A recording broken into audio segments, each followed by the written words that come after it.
During World War II, the Disney company was commissioned by the United States government to do a goodwill tour in Latin America. The result of this? 2 Walt Disney animated feature films, Saludos Amigos and Three Caballeros, became part of the Disney catalog because of this tour. And we're going to talk about both of these movies right now.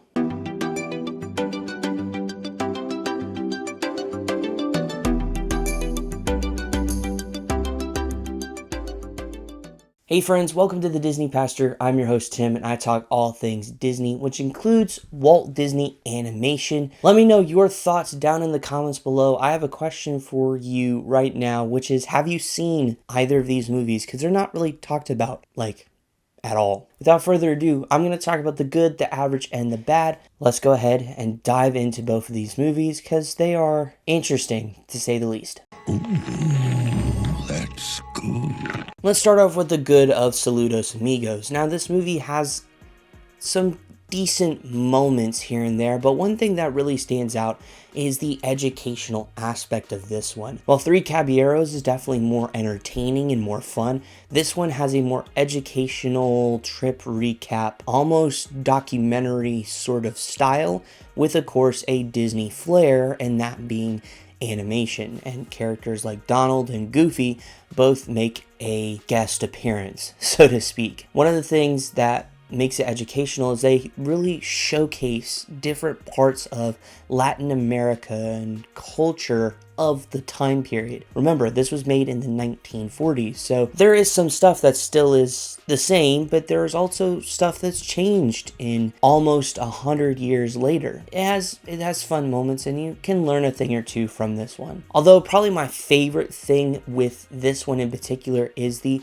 introduction to Jose. Of course, he and Panchito, who gets introduced in the Three Caballeros, are of course pretty popular characters. I mean, they have a ride at Epcot, and so it's great to see this brand new character that has some pretty fun ties to a pretty obscure Disney movie. One of the other things, and this one will also lead into Three Caballeros, is the animation. Now, I do think the animation in Three Caballeros got more detail and just looks overall crisper. Animation for Saludos Amigos is still fine. There's no really bad issues with either animated segments, and it's done fairly well, and so that's definitely a highlight for this. Moving on to Three Caballeros, though, one of the other things I really enjoy is it's just more fun, to be honest. I enjoyed my time watching Three Caballeros more than I did Saludos Amigos. I just enjoy a lot more of the sequences, and with that, the main premise of Three Caballeros is really just different birds, namely South American,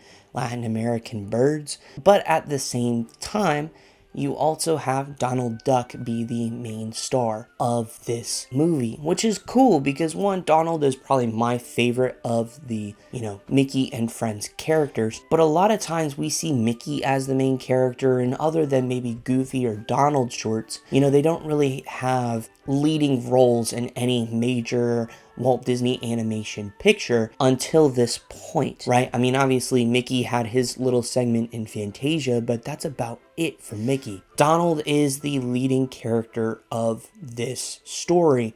That's cool to see. I mentioned this earlier, but also we do get introduced to Panchito as well, and he's just a fun, fiery character that a lot of people have known and loved. I mean, again, the Three Caballeros are still pretty popular. Something good, something bad, a bit of both.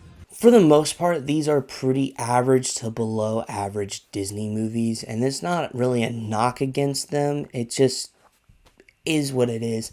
That being said, though, one of the things I will mention is while the animation for Saludos Amigos is solid, the sequences are okay. I mean, the one with Goofy being a gaucho was fine. It's probably the standout compared to Donald with a llama, or Little Pedro, which is a little airplane story. I don't even remember if there are any of them, and I watched it literally a few days ago. Goes to show you one thing that we'll talk about later. The sequences are okay. Three Caballeros definitely has the winning battle when it comes to that. And speaking of which, the story for Three Caballeros it's pretty good. It's not great. It's not spectacular. I mean, again, the sequences are pretty fun and enjoyable, but they're nothing that blows your mind, so to speak. I mean, the best one easily, without a doubt, is when Panchito comes in and they talk about Mexico, although the penguin story is funny and cute at the same time. The other thing is the music. There's not really too much music in Saludos Amigos, but it's not great.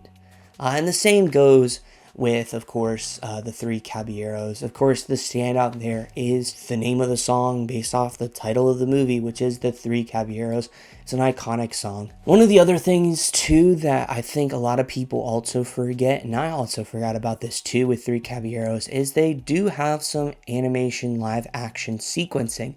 Now, it's a little different than how Saludos Amigos was, which you have straight up animated sequences, then a straight up live action sequence in a documentary sort of style. This one is you have people acting in a animated scene, which is different. It's done fine.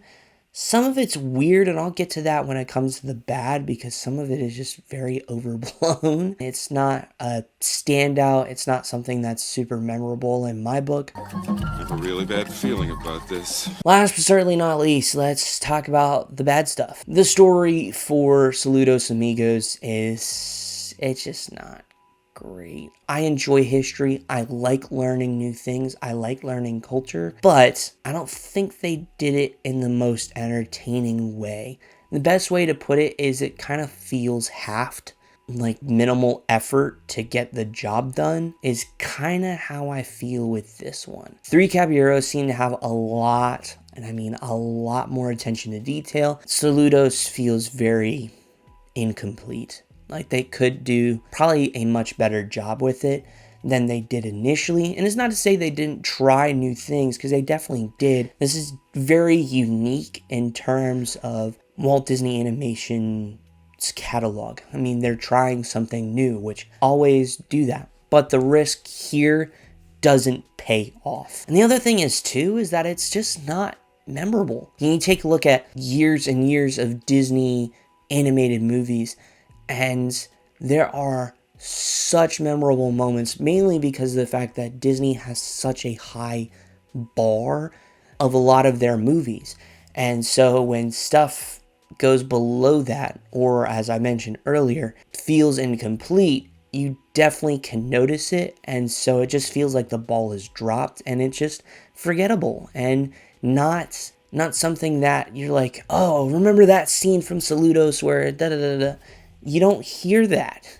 You hear that with Aladdin, Lion King, Snow White, Pinocchio. You hear those things, but you don't hear it with this one. And so it definitely slips through the cracks. I wouldn't even say it's underrated. I think it's right where it needs to be, but that just shows how forgetful this one is. The other thing is too, and I touched on this a little bit in the average portion, is that Saludos's mix of live action and animation, while yes, it was a risk and they were trying something new, I don't think it fully works. Again, what doesn't help it is the fact that they released a documentary about it a few years ago, and that just doesn't help it at all. I watched the documentary quite recently. I think it did a really solid job at capturing what exactly happened and what artists went on it. I found it fascinating, probably more than the actual movie, which says a little bit about the movie, if I'm being honest. One thing I will say is this, and while Three Caballeros I would say is still stronger than Saludos, it does have a very similar problem. You remember the penguin story, and you remember the end because obviously that's where the song is. That's where Jose, Panchito, and Donald are all together at last. Other than those two moments, what's really memorable? I always forget that there's a flying donkey story in here, which is really weird because, it was a story about birds, and a donkey flying thing is not a bird. But hey, what do I know? They just came up with a random story in the moment in time, and I guess it was something they wanted to do. I have no clue. It was just very odd and out of place. And so that's the biggest thing, is that as much as I enjoy the last segment, and I enjoy the penguin story as well, with Pablo. It has the same problem as Saludos. It is very forgetful in the middle. And so, yeah. And that kind of sucks, to be honest, because it has good moments, but just the middle falls flat. The other thing I will say is they have a lot of moments in both of these that feel very, very odd. We have a whole, like, Donald is, like, drunk on love sort of thing, which, I mean, granted, that's part of his character in the early years of Disney, but even still, it's like, felt like they went a little too overboard, like Pink Elephants on Parade sort of overboard. That's just my opinion, though, so take that for what you will, but there are definitely moments where it just, questioning why they decided to do it, and I wonder if maybe part of that is because humor has changed. I would just be curious to see, like, what animators were kind of thinking when they were making those. Overall, both these movies are really a drop in quality compared to the last several Disney animated movies. Bambi and Dumbo, they were fine. Pinocchio and Snow White, they were great. Fantasia was pretty decent. But these really are just, I think, a pretty decent drop in quality. I think there could have been so much more. There's a lot of potential with what they could have done with this, and I don't think it was done very well, particularly with Saludos. Three Caballeros has some redeeming qualities, but it still has some similar issues as Saludos. I give Saludos a 5 out of 10. It's very mediocre, and so it fits right in the middle. It's not below 500, but it's right at 500. It could be so much better, but it isn't. In terms of Three Caballeros, there's more redeeming qualities, so I do rank it higher at a 6.7 out of 10 with a D+. It has moments that I think make it a little more enjoyable, and so it does help, but overall, these are definitely weak entries into the Disney catalog. Hopefully they can rebound as we start into the wartime era of Disney movies. But that being said, let me know your thoughts on these two movies down in the comments below if you've seen them. If not, they're both available on Disney+. I'll actually leave them down in the description below for you to check them out. With that being said, if you're new around here, be sure to subscribe down below and hit the bell to be notified for more videos just like this one. And if you enjoyed it, give it a thumbs up. I greatly appreciate it. I'll see you guys in the next video. Hope you guys have a great day. Goodbye.